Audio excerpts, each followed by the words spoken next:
Why bats, Master Wayne? Bats frighten me. It's time my enemies shared my dread.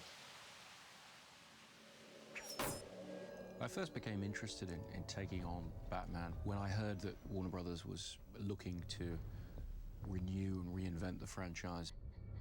I'd made my last film at Warner Brothers, so I was able to go to them and explain to them the way I saw the Batman franchise being interestingly reinvented. From the beginning, my interest was in taking on a superhero story but treating it in a realistic fashion. I've always been a big fan of the character, but I am by no means any kind of comic book expert. I felt I needed a writer on the project who really knew the character inside out, really knew the comic world. Chris's agent rang me up one day. I'd always wanted to write a Batman movie. I remember telling my mother when I was a kid that I was going to go to Hollywood one day and do a Batman film. And in a way, I'd been waiting my whole life for this call. David, unfortunately at that time, said he couldn't possibly write the script because he only had 8 or 9 weeks until he was going to go off to direct. I said, if I did do it, this is what I would do, and you can just have my ideas for free. And I talked for about an hour and spitballed a large amount of what the film is. And Chris said, wow, that sounds great. He went away again for a few more days. I got a call again saying, you have to do this, you have to do this. I guess he's just such a big fan of the character, he couldn't resist carving out the time to just come on board and work out the story with me and then write the first draft. One of the ironies of this film is it's this massive, massive movie. But the way that the film was created were in sort of very humble settings, so to speak. David and I would meet at my house, out the back of my garage, in my office, and throw ideas around and really start working out the major beats. It was clear to me that if they were going to restart the Batman franchise, something very dramatic would have to be done, something very different. In my opinion, we had to go backwards and tell Batman's origin story. The origin story had never been addressed on film, or really even in the comics. That is to say, there isn't really a single definitive account of the journey of Bruce Wayne into Batman. David Goyer and myself drew very heavily on this great history of this character. It's these key events in Bruce Wayne's life that we know of, and then a lot of very interesting gaps that we were able to interpret ourselves, and those we took to be the most important elements of what makes Batman the great legend that he is. As David was writing his first draft and we were fully working out the story, I actually brought on Nathan Crowley, my designer, and moved him into the garage to start working on the key design elements. It was in August in LA, in the garage, with the washing machines, so we had to take the day off when the cleaner came around because they'd leave the dryers on and get way too hot. It's a really interesting way to work because we, would feed each other information, and Nathan would say, oh, I have an interesting idea, and then Chris and I would put that into the story, or vice versa. By working that way, having your production designer in one room and your co-writer in another, you've really got this, fantastic symbiotic thing going on that's going to give you really great inspiration, which is what happened. It was very important to me that nobody see anything of what we were doing until it was finished, until we were ready to show different elements.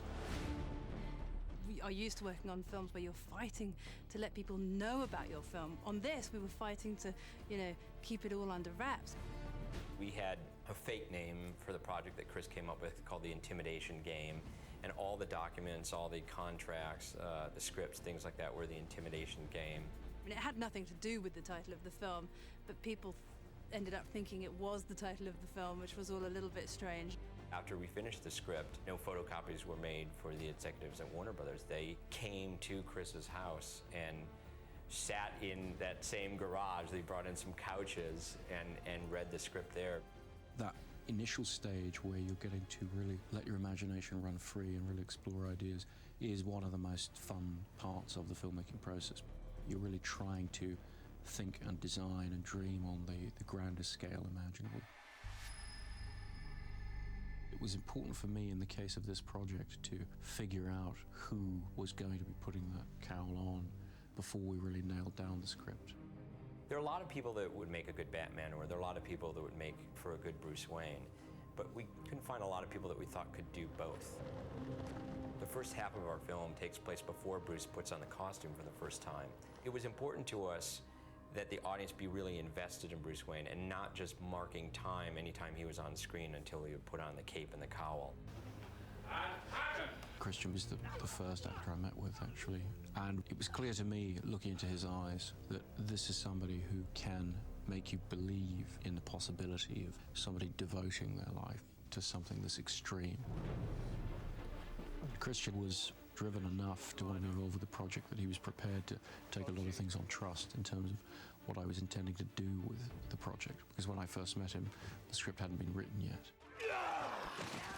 The image that I had gotten from Chris was that he was a far more dangerous and volatile character than I'd seen him played before. Christian had a very controlled and specific approach to how he wanted to portray the aggression of this character, the animal-like quality. He talked a lot about having Batman crouching in the shadows, and he's constantly sort of crouched on railings or the sides of buildings, very much the way he is in the comics.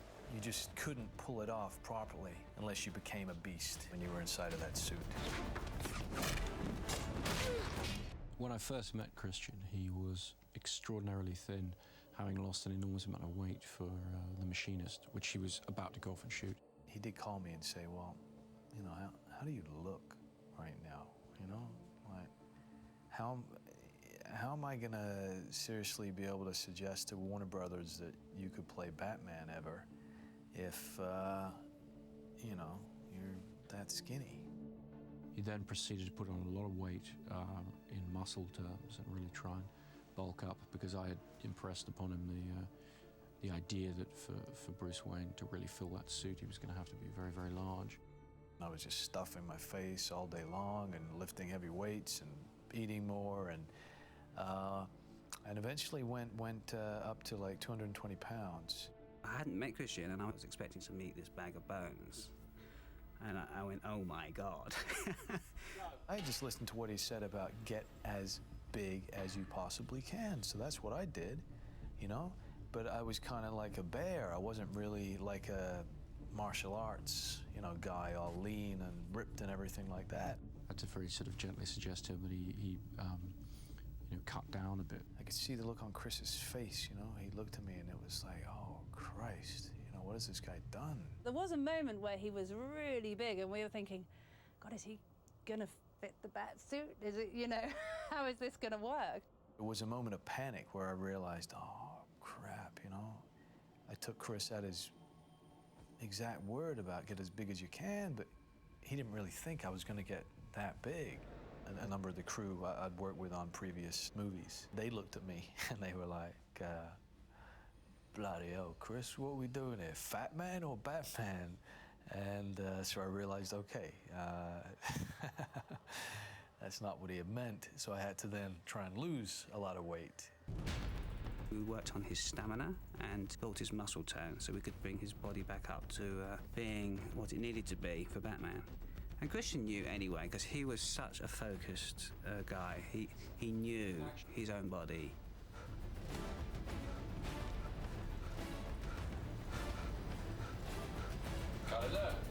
Very nice. Christian showed extraordinary levels of self-discipline and dedication to the role to be able to do that. A lot of actors, when you start working with them, they'll say they're going to lose a bit of weight for the part or whatever, and the wardrobe people will kind of roll their eyes and go, yeah, sure, because they very often don't.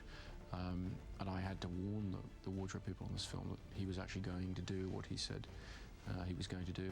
It really was. It was a very tight schedule, but I just about managed it before we started filming. I think the closest to what I saw for Batman that I had seen in another film was probably the Dick Donner Superman film from 1978. And one of the things that made that film so epic was the great casting. I felt that Batman deserved a similarly epic treatment, and so we decided to go for the best actors and the best stars possible. So the principals are all fleshed out with these wonderful supporting roles. And I mean, it's just a spectacular cast around Christian. Just know that there are those of us who care about what you do with your future. Haven't given up on me yet. Never. It's essential that Alfred is a credible father figure because he is the person who raises Bruce Wayne. In the Civil War, your great-great-grandfather was involved in the Underground Railroad, secretly transporting freed slaves to the north. And I suspect he found these cabins handy. Casting Michael Caine in this role allows us to create a really wonderfully rounded character who really can be a true father, surrogate father to Bruce Wayne. I will go back to Gotham and I will fight men like this, but I will not become an executioner. Bruce, please. For your own sake, there is no turning back. Liam Neeson plays Ducard, who is this mentor to Bruce. He essentially teaches Bruce all kinds of techniques of martial arts and so forth, but I think he also offers him a level of guidance, and at a time when Bruce is really looking for answers. What's great about Liam is Liam ultimately plays one of the villains, and he's never played a villain before. And he always plays these sort of fatherly, avuncular, mentor-like characters, which he does need to play in this film, but when he turns, he really turns.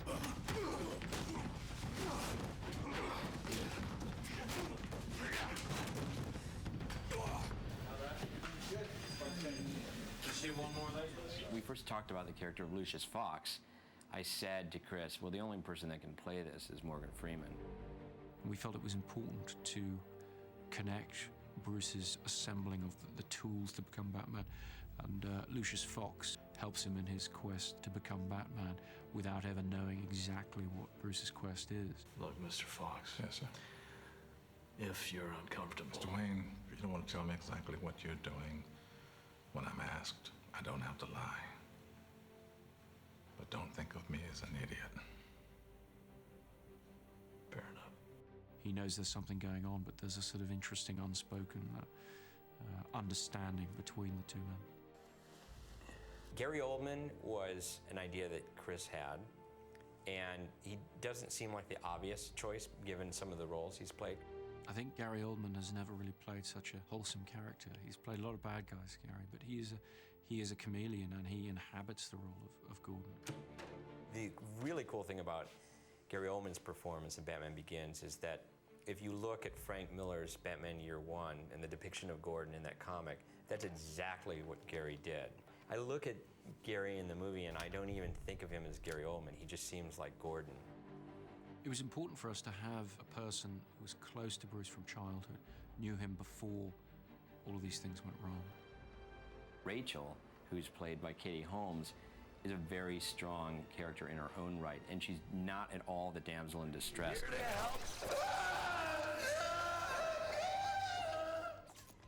What these great actors bring is a sense of three-dimensional reality, the sense of a real world in which Batman and Bruce Wayne is functioning. And it's very satisfying to look at the finished product and realize how much of it does stem absolutely directly from those first months where it was just us on our own throwing ideas around.